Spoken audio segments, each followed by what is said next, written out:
From the library of the New York Stock Exchange, at the corner of Wall and Broad Streets in New York City, you're inside the Ice House, our podcast from Intercontinental Exchange on markets, leadership, and vision in global business.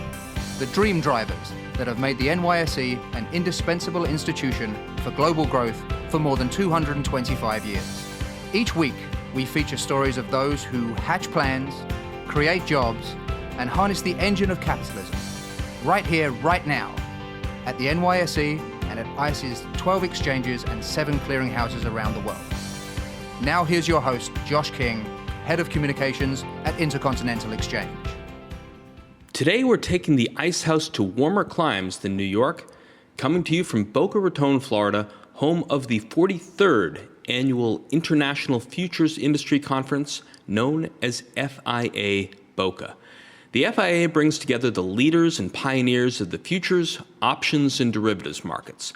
This week, we're listening to industry heavyweights and sitting in on the sessions, bringing Ice House listeners behind the scenes. The impresario of this event is Walt Lukken, President and CEO of FIA. He plays host to participants here hailing from 47 countries, but he let us take a peek behind the curtain earlier this week before the action started. As you listen to our conversation, note that while I'm taking the show on the road to FIA, we had some ambient noise and electronic interference in the room where we were talking with Walt. You can hear Walt's thoughts very clearly, but it won't sound quite as smooth as our quiet home in the library of the New York Stock Exchange. Our conversation with Walt Lukken just after this. Inside the Ice House is presented this week by ICE Futures Europe and the ICE Brent Crude Oil Complex. Have you ever rolled up to the pump or heard a news report on rapid changes to the price of a barrel of oil and wondered why the price is different than yesterday? Most of the world's oil is priced relative to the ICE Brent Complex, and ICE is where a large percentage of the world's crude oil derivatives are traded. For the last 6 years, Walt Lukken has steered the FIA through a period of increasing importance in the high-tech, interconnected global marketplace that underpins the world's financial activity. Walt's no stranger to navigating through complexity, having guided the Commodity Futures Trading Commission, the CFTC, through the financial crisis as its acting chairman. After 7 years with the CFTC, he left Washington for a couple of years with stops at the NYSE and what would become known as ICE Futures Europe before returning to DC in 2012 to take the reins of FIA. Welcome to the Ice House, Walt. Thank you very much. Glad to be here. Why don't you take us through this week? Give our listeners a vicarious chance to understand what it means to attend FIA Boca. We have a great week in store for us. I think we start out looking back on 10 years of the financial crisis and where we were 10 years ago, reflecting on that, but also looking forward. Where are the trends that we see going forward? And trying to make sure that we're keeping our eye on the prize, which is growing this industry in a safe, orderly manner. So that's always going to be a topic for us, innovation and growth. I want to get into those trends in a few minutes, but for our listeners who read stories each and every day about Bitcoin and the rise, and fall again of cryptocurrencies, a big draw this week has to be Cameron and Tyler Winklevoss, the founders of the digital asset exchange Gemini, covering the development of the emerging asset class and its potential for the future. I think they'll bring a compelling case for the need and desire for cryptocurrencies. We heard them speak in Singapore at our conference there. I think it was the first time that I sort of opened my eyes to the benefits potentially of cryptocurrencies going forward. We forget, but cryptocurrencies began after the financial crisis when there was a strong desire for a decentralized way of payment structure. And it's a relatively new form of monetary form. But so far, obviously the growth of cryptocurrencies, there's a lot of potential pitfalls there, but we have to keep our eyes more on the long-term prize of where this is taking us and where the benefits may be as well. Back in Singapore, Bitcoin had its ups and downs, to say the least. Is there too much volatility still in cryptocurrencies to be able to assess future risk? Well, our markets are meant to be price discovery markets, and that's why they exist. And so they allow the collective views of people who are trading those products to come to a centralized place and be heard. So yes, there's going to be volatility. I think people have to be aware that that volatility may involve losing money. But the important thing is giving people a central place to express their views on the prices of commodities, whether that's oil, whether that's currencies, whether that's assets or securities. In this case, cryptocurrencies are a new form of an asset. Maybe the evolving narrative that we've been reading in recent months is that while Bitcoin and other cryptocurrencies may come and go, the underlying technology, blockchain, with its transparent ledger, could be the catalyst to transform not only this, but other industries as well. The back office isn't sexy, but it's the engineering that makes risk management work. I think that's right. And we have lots of institutional money flowing into blockchain, whether it's R3 or digital assets. That is a big theme for us down here. We'll have a lot of people talking about distributed ledger technology while we're down here, and ways to improve the processing behind clearing and back office management of exchanges. So it's not only happening in the financial services community, but everywhere, whether it's real estate or other forms of the business community.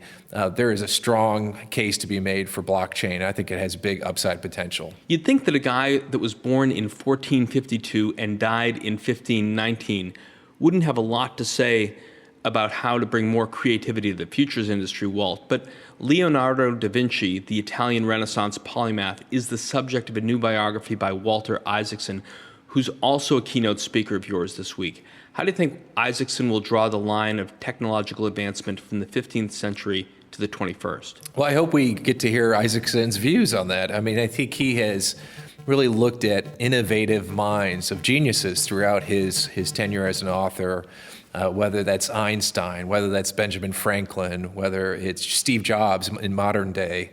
So Da Vinci, and I'm about halfway through that book, he was always somebody who was creatively thinking, whether on all forms, whether it was medicine, art, whatever inventions, whatever he was doing, he was bringing creative disruption, as we say in modern day times, to the common thinking then.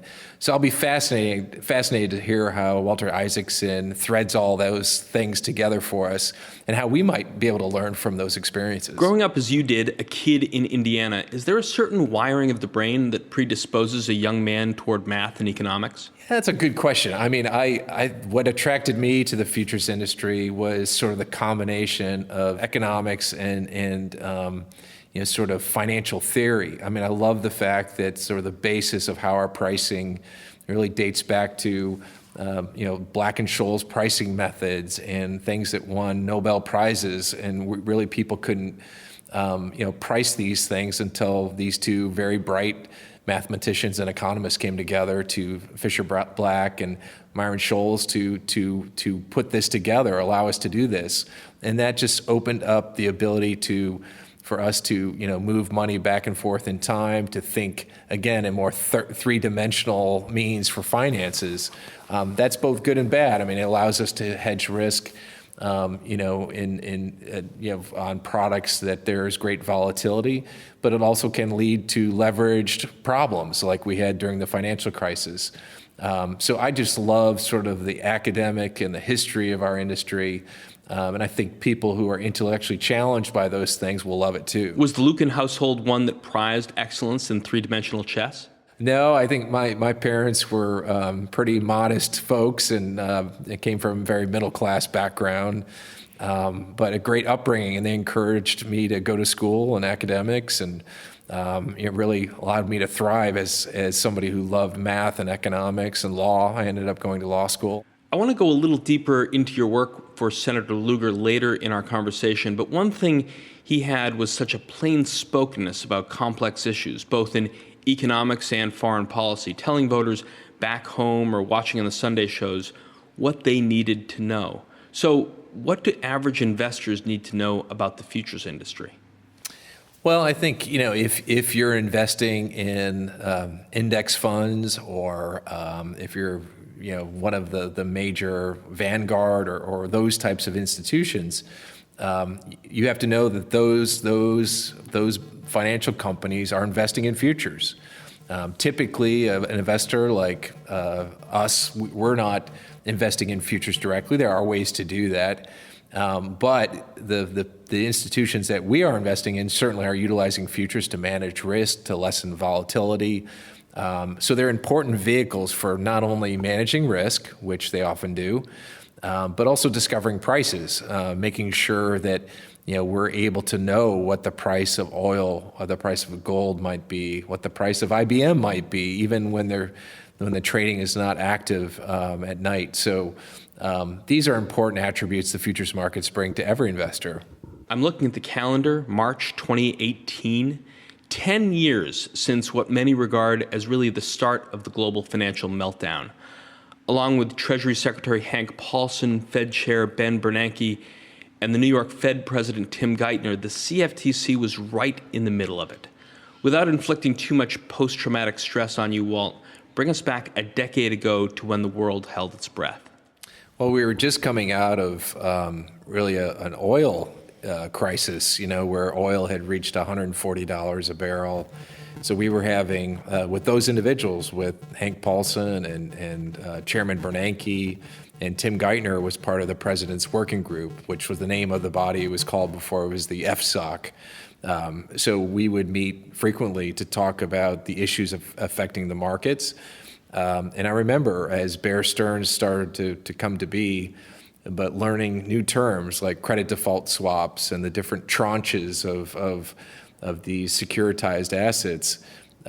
So it was quite a learning curve for me to come up to speed, not really something that was impacting directly the regulated futures markets, but something certainly that had an impact on the entire economy once that came to collapse.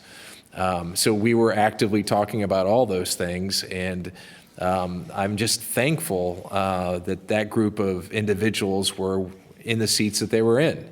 Whether it's Secretary Geithner at the time, president of the New York Fed, Secretary Paulson and Chairman Bernanke, all had unique experiences that allowed them to add something during the financial crisis, some sort of expertise that helped us to get through that. It wasn't always popular, what they had said or what they were asking us to do, but I think in hindsight, history will show that they did the right things at the right times. And work together. This was certainly a bipartisan discussion that was going on during that time to make sure our economy did not collapse. It started with Fannie and Freddie. Lehman Brothers went bankrupt. Bear Stearns sold to JP Morgan Chase for $10 a share, down from its 52-week high of 133. AIG, the global insurer, needing a government bailout. Where were you when this all went down? Well, I was up in New York during the Lehman Brothers weekend, and the CFTC's main job at that time, I know there was a lot of discussions with the large investment banks about making sure that Lehman was either bought or went into a predictable bankruptcy. And so they were working feverishly over the weekend to do that and thought they had a deal on Sunday.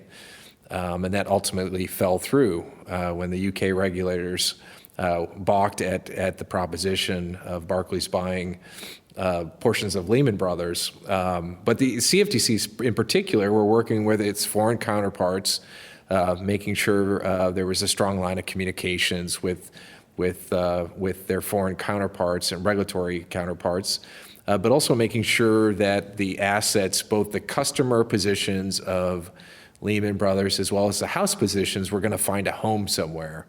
And that's really one of the tenets of clearing is portability. You hear about this a lot, that we need to port positions.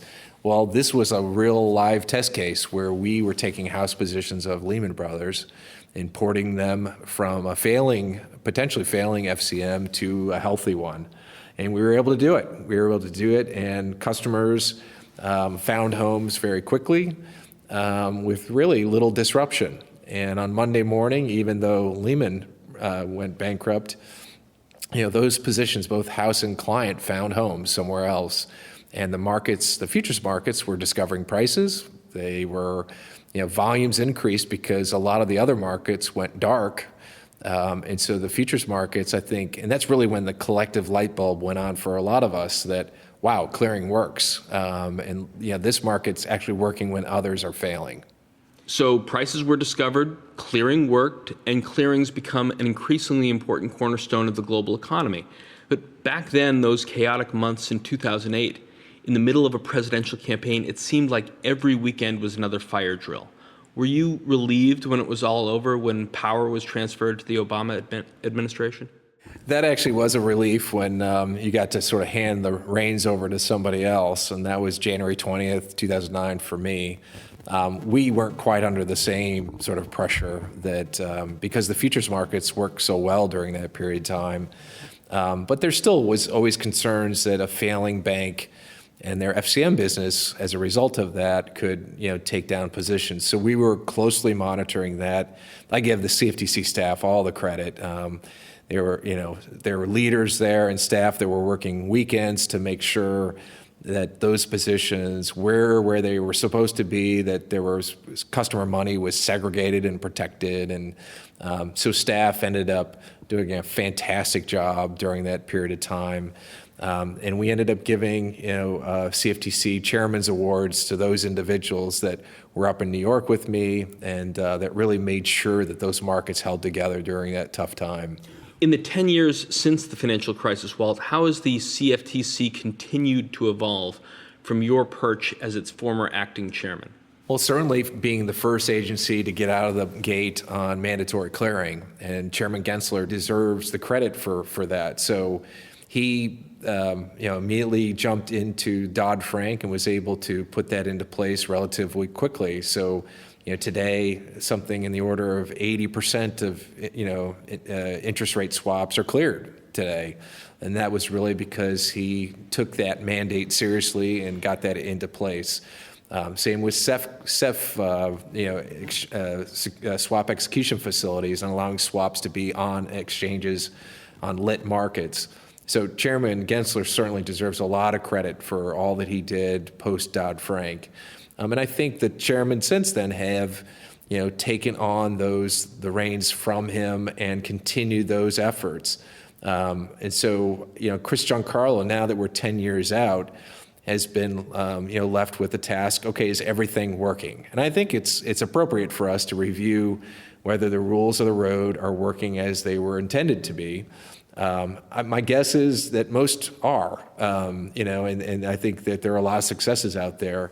But I think anybody, any good CEO of a company would say, okay, it's time to check to see whether these things are working, and if they're not, how can we fix them? You've talked about 3 unintended consequences that may have been left as a result of the fixes put in place after the financial crisis.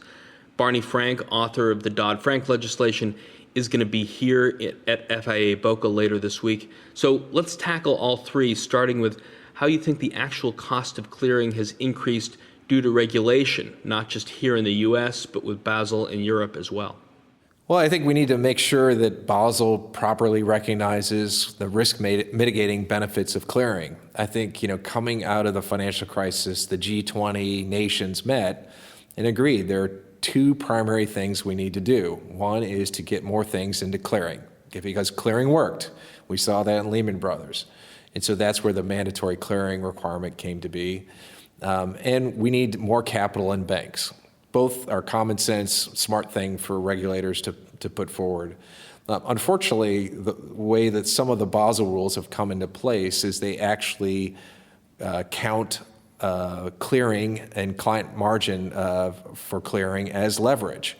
It's not leverage. It is the client's money that is put aside in the clearing system for if there's an emergency. If for some reason a client defaults, it's always there during a crisis. And to count it as the bank's leverage, I think, is a mismeasurement of that leverage. And so we've encouraged the prudential regulators to try to fix that. And in doing that, it would help to really appropriately proportion the risk that banks are taking on in clearing in a way and allow capital to be held on that, but not overhold capital for activities that are really risk mitigating. And so we have been tirelessly talking to the prudential regulators as well as Congress about this. And in fact, there's a bill introduced by Chairman Blaine Luetkemeyer of Missouri that would fix this issue. It's bipartisan. And we're excited that, that Congress is taking a hard look at this and might try to fix this legislatively. The second thing you talk about is the increasing difficulty with cross-border trading and clearing. How do you think new bridges can be built? Well, it gets down to trust. I think post-crisis, every nation pulled in their horns, and it's understandable that they would. Let's protect the home front and the domestic markets.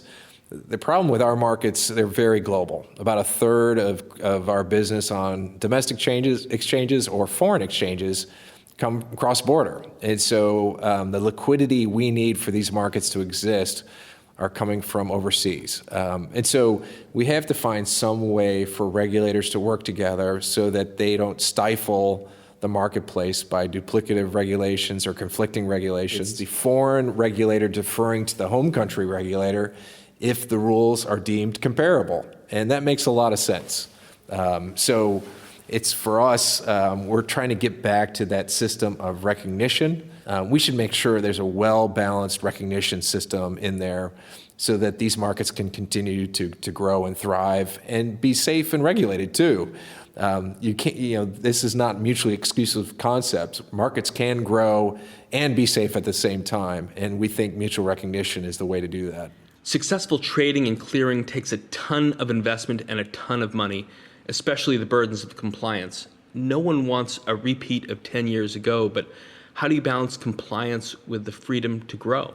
No, I think initiatives like the KISS initiative that the CFTC has put forward is, what's the end goal? What's the outcome we want? And are there simpler, faster, less costly ways to do those things? And so we should be constantly looking at our regulations to make sure that there's a purpose behind them, and that if it's a valid purpose, are we doing it the most effective way that we can to accomplish that? So the EU is going through its EMIR review. Here in the United States, the KISS initiative. So I think that's part of the job of a trade association, is to say, here are regulations, we agree with the outcome, how can we do it more effectively? And that's really what FIA strives to do. After the break, we talked to Walt Lukken about Boca 2018 and the future of futures. Crude oil is one of the most widely used and actively traded commodities in the world. ICE Brent Futures was developed as a waterborne contract in 1988 to protect against price movements of crude oil produced in the growing Norwegian and UK North Sea. The contract quickly grew to become the global price benchmark for crude oil. Today, the Brent complex includes a family of more than 400 related Brent-based hedging instruments, including the benchmark for diesel fuel, ICE gas oil. Visit theice.com/global-cruise for more information. Back now with Walt Lukken, the president and CEO of the Futures Industry Association. Let's return to what we mentioned earlier, the beginning of your career working with one of the giants of the U.S. Senate, Richard Lugar of Indiana, the chairman of the Senate Foreign Relations Committee. I remember him when I worked for President Clinton, accompanying the president on foreign trips to offer advice and counsel to a commander-in-chief of the opposition party. Will that kind of bipartisanship ever return to Washington, D.C.? I think it's muscle memory. I mean, I really think, us trying to get back into patterns of bipartisanship and rewarding people for that bipartisanship. Unfortunately, the system is not set up to reward people for being bipartisan. In fact, Chairman Lugar has worked with Georgetown University after he left the Senate to come up with a bipartisanship index where it rewards people for coming together, working across the aisle on initiatives.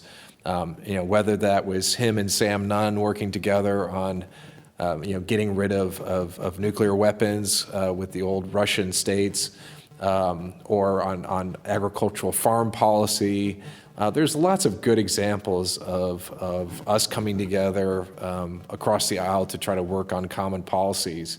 On financial services, I'm excited the Senate is working on a bipartisan bill that tries to take, the ideas from both sides of the aisle on how we can improve things for community banks and smaller regional banks. And so I think these are all positive things that hopefully, again, creates some muscle memory for us to try to do it again and again and again. And only then, I think, that we'll get back into the days of trying to work together. I mean, it used to be that compromise was not a four-letter word. Today it is with both wings of both parties. So we have to figure out some way to bring that middle together.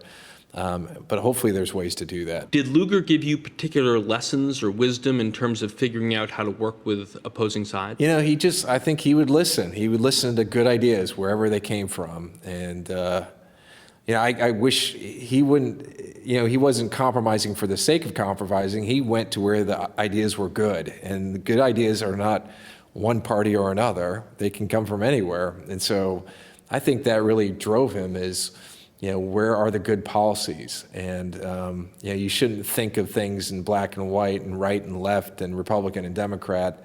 Just what are the good policies? That doesn't mean he wasn't principled and had his own views on how he should decide things, and he certainly did.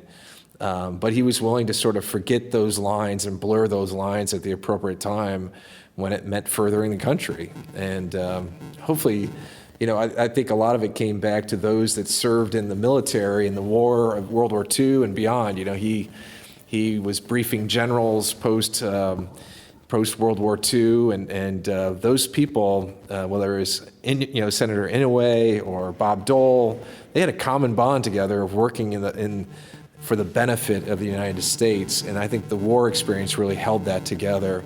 And unfortunately, people now in the Congress don't have that experience that really united them as Americans versus Republicans or Democrats. A man representing the futures industry can draw lessons from Lugar, Inouye, and Dole, but you need to stay squarely focused on what you actually do, managing risks in the future. You have your eye on three trends, I think, that you think will shape the industry's future. The first one, we can all agree, is technology as both an enabler and a disruptor. The role of big data, cloud computing, and AI, and what they'll play in revolutionizing our business. It sort of gets back to Moore's Law, that these things are changing in exponential time for us.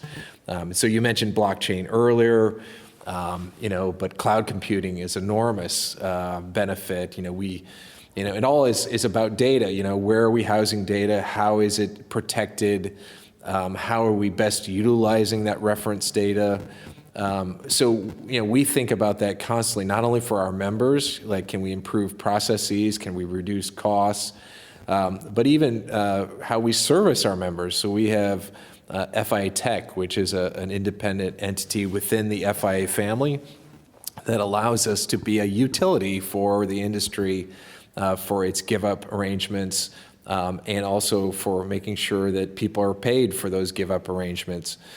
So we are always, even to the extent of us building a technological solution for the industry, we're always trying to figure out ways to make it more cost-effective and efficient for the industry. Another trend is the rise of China. On March 26th, the Shanghai International Futures Exchange will open for business.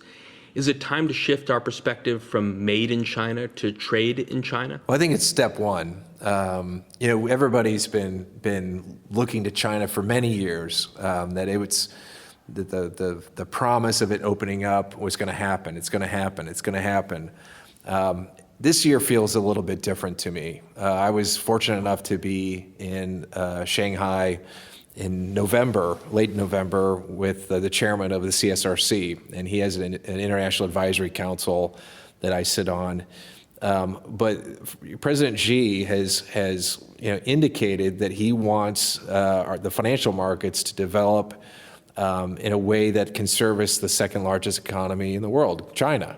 And the only way for China's economy to grow is to have a world-class financial system to match the economy.